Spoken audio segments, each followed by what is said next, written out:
Good morning, students of Standard 9. I welcome you to the first video for this week. We will be discussing The Last Leaf, written by one of my favorite authors, O. Henry. O. Henry is an American short story writer, and why he is so popular he has written over 360-370 short stories, and all of them are very popular. And what is the trademark of this author?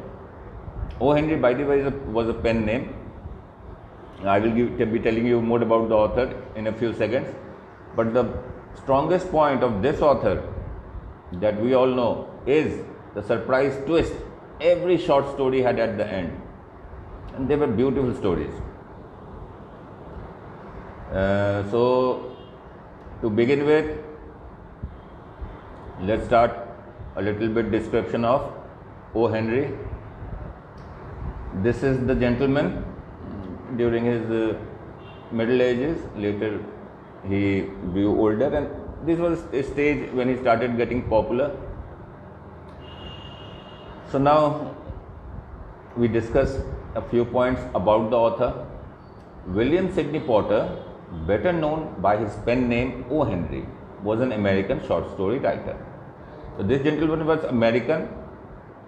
His actual name was William Sidney Porter, but he wrote all his stories with the pen name O. Henry. Porter was born in Greensboro, North Carolina on 11/9/1862. He later moved to New York, where he wrote 361 short stories, most of which are popular all over the world. His stories are famous for surprise twists at the end. Porter's legacy includes the O. Henry Award, an annual prize awarded to outstanding short stories. He died on 5th June 1910.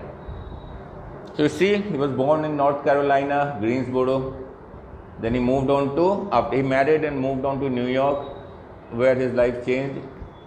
He never took fancy in writing novels. He kept writing short stories, and the strongest part was, even in those short stories, he could make, you expected an end and there was a drama and the story unfolded completely.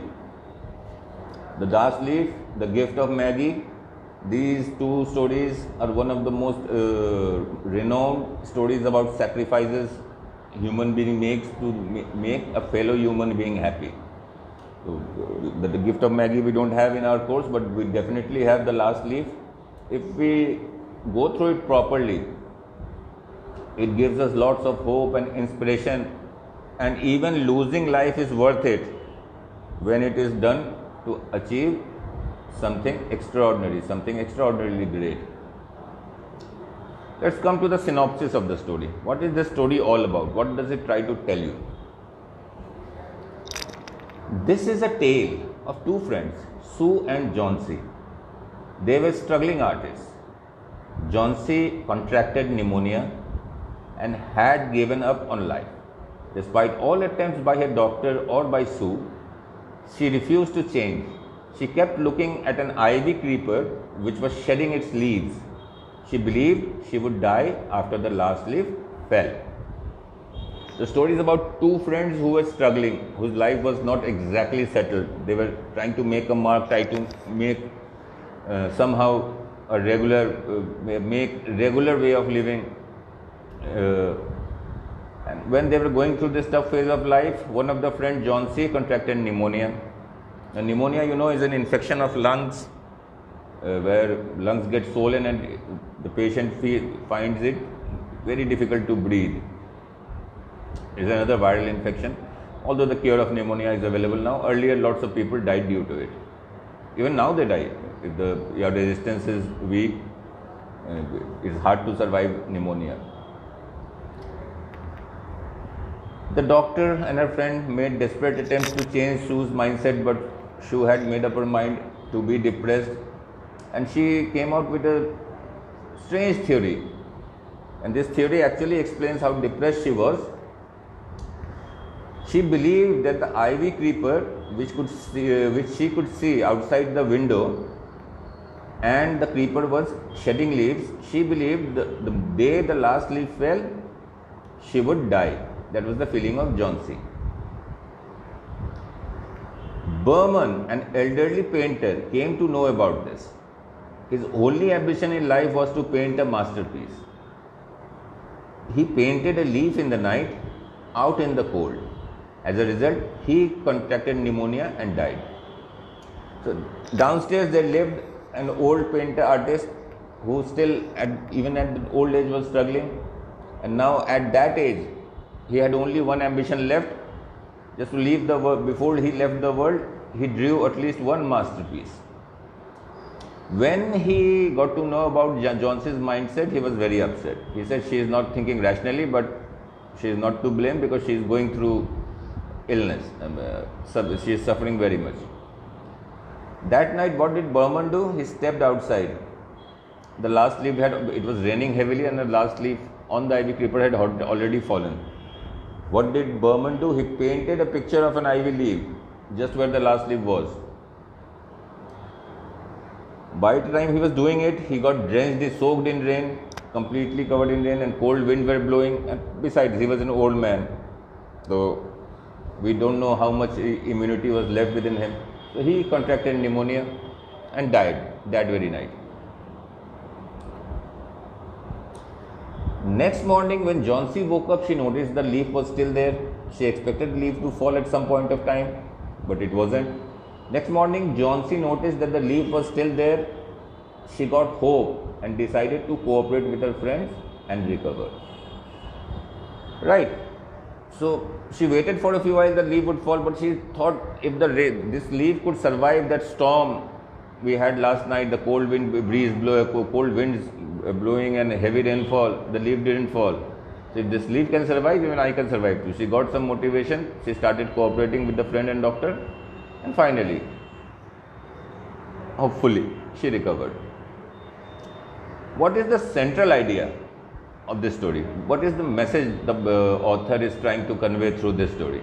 It's a very simple story. Two friends, one fell sick, the other was trying to cure her. A man came to know about it, and the whimsical mindset of the patient who was associating her life with a leaf, he drew a leaf over there.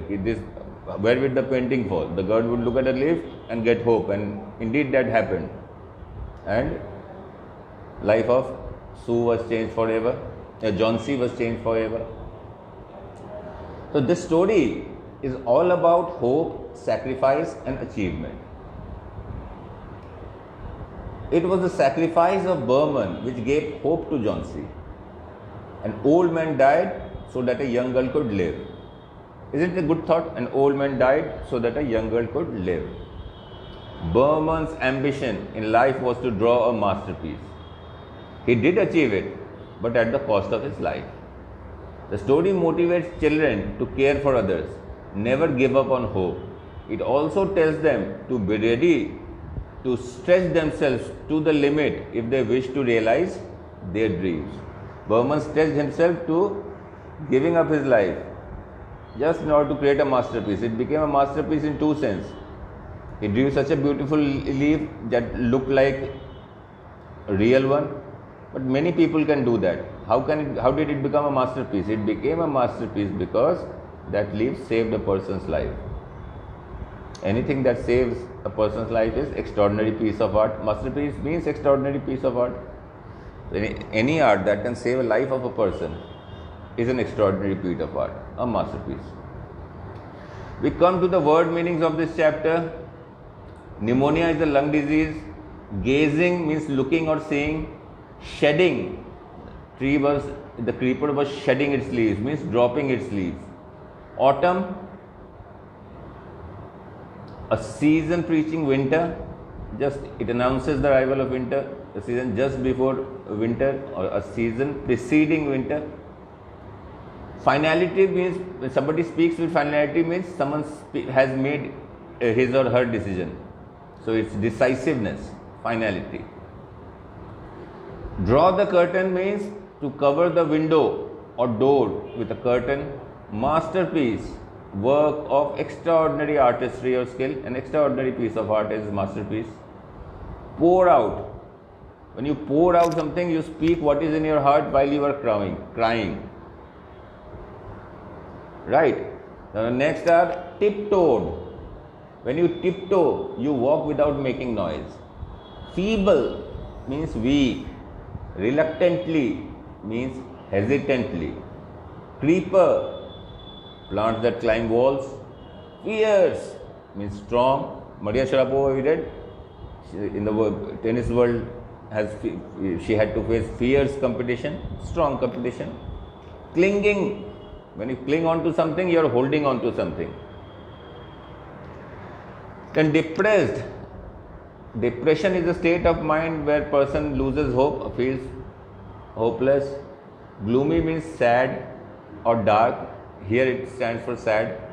Janitor is a housekeeper or a doorkeeper. And flutter means when something flutters, it means shaking in air. The flag flutters when once it is hoisted and wind blows, move in one place in a to and fro motion. Although the original position, birds flutter their their wings. So this is about, I think, about it for the first video. We have discussed the central idea, synopsis, word meanings, got a bit of introduction of the author. I would have loved to share some stories, but since O. Henry is so popular, William Sidney Porter is such a popular writer that naming his short stories would be not paying right homage to him, so I didn't name the stories. Most of you can tell me, you must have read a story by O. Henry in each class that you have passed. He is so popular. Till we meet again, students, for the second video, goodbye and take proper care of your